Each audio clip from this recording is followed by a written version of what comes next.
Welcome back to the CryptoWorld channel, everyone. My name is Josh, and right now, Bitcoin is playing out a perfect bounce from this important level of support. And in just 1 day from now, a new FOMC meeting, also known as a Fed meeting, will be happening, and this can heavily affect markets. So I'll be talking more about that in just a moment.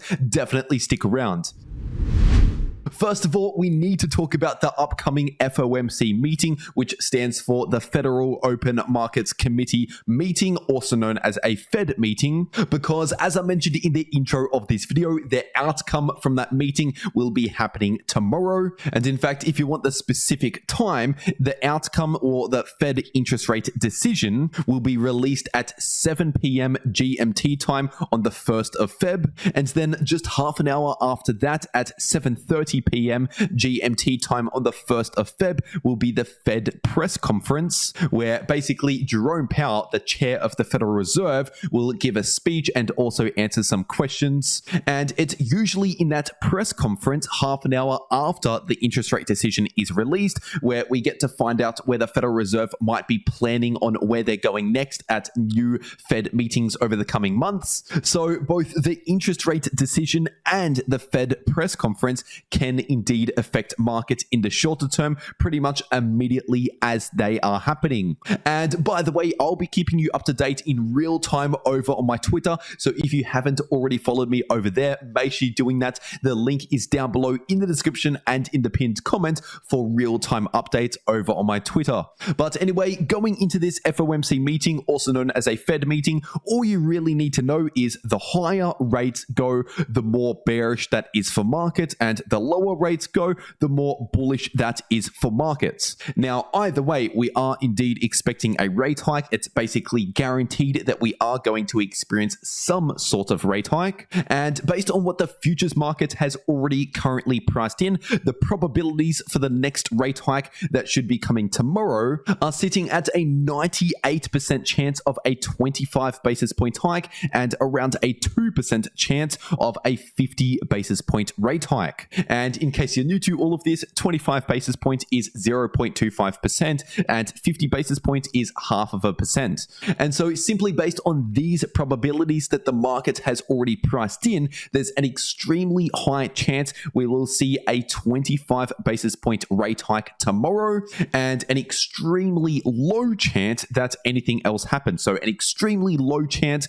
that we see zero rate hike and also an extremely low chance that we see a 50 basis point hike. And now, obviously, an extremely low chance is not impossible, which means it's technically still possible to see a 50 basis point hike tomorrow.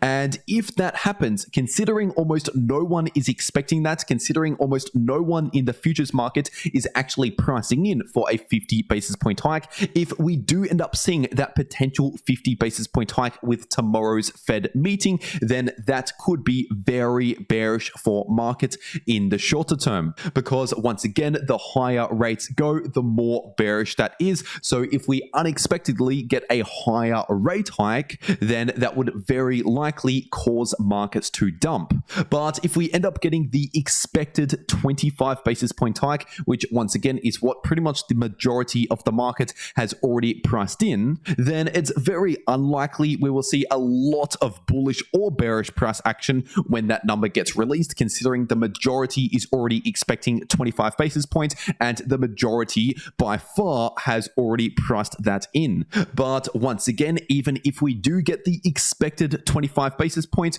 around half an hour after that number gets released, we have that Fed press conference, which could indeed cause some more volatility based on what is actually said in that press conference. So either way, we're likely going to experience volatility around these times just here, once again around 7 to 7:30 p.m. GMT time tomorrow.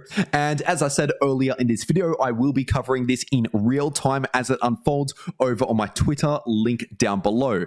But anyway, now getting into the Bitcoin part of this video, this right here is the daily Bitcoin to US dollar chart, and right now the price of Bitcoin is currently playing out a perfect retest of this 78.6% Fibonacci level, which was acting as previous resistance. resistance and right now is acting as new support. And in case you're wondering, this level is sitting at around 22.7k. And like I've said over the last few days, it is important for the price of Bitcoin to hold above 22.7k here on the daily time frame, because otherwise, if we start to see daily candle closes back below this important level, then it's possible we could drop down towards this previous golden pocket level of resistance, which should now be acting as new support. And that golden pocket is actually a price range coming into play in between 20.9k and 21.2k. So if we see a confirmed break below 22.7k, once again, we could likely drop down towards the low $21,000 area. And now, technically speaking, despite the fact that there is obviously a bearish divergence forming here on the daily time frame, as I've been talking about over the last 2 weeks, technically we are still within a bullish trend formation because we haven't actually broken the higher low, higher high price structure, at least as of right now. But here in the shorter term, over the last 1 week or so, we have indeed seen a bit of a short-term cool-off or short-term pause from the bullish trend ever since this bearish divergence here on the 8-hour Bitcoin chart was confirmed, because obviously since then we've basically gone perfectly sideways. And obviously we briefly saw a breakout here in the 8-hour Bitcoin RSI above this descending line of resistance, but that breakout was only confirmed with 1 to 2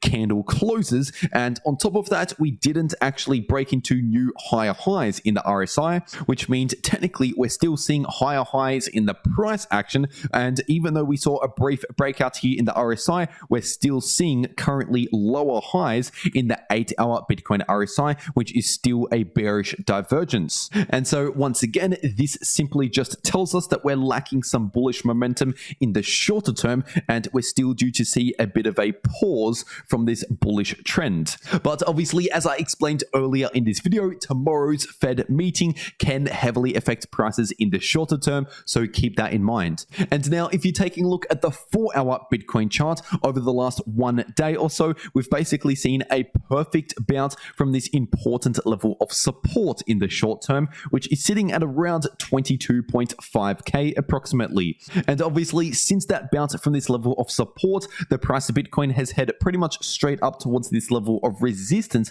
in the shorter term, which is sitting at around 23.2k to 23.3k. And if we see a confirmed break above that resistance, then the next important resistance in the short term to watch is sitting at around 23.9k approximately, based on this local high.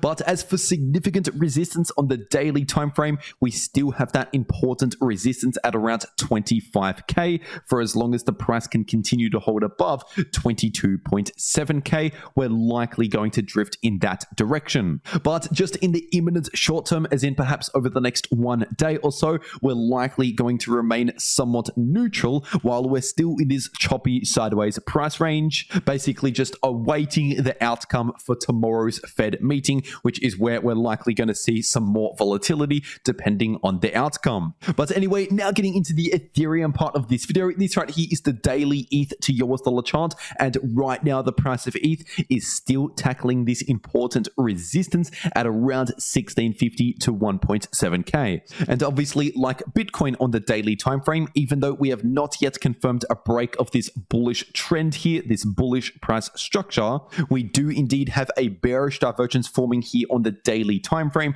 So keep that in mind. We're likely due to see a larger pause from the bullish trend, or perhaps a bit more of a correction within the next 1 to 2 weeks or so. And as for support levels, in case we do end up seeing a bit more of a correction, we do have important supports here on the daily time frame at around 1510, around 1410, around 1340, and around 1270. And now if you're taking a look at the 8-hour ETH to US dollar chart, obviously over the last few days we have been running into a bit of short-term support here, which goes down towards around 1530 to 1540 approximately. And then as the price starts moving below around 1520, this support really drops off. So obviously 1520 to 1530 are important levels to hold above in the short term for the price of ETH. Otherwise, we could experience a much larger drop, considering there's not much support below around 1520.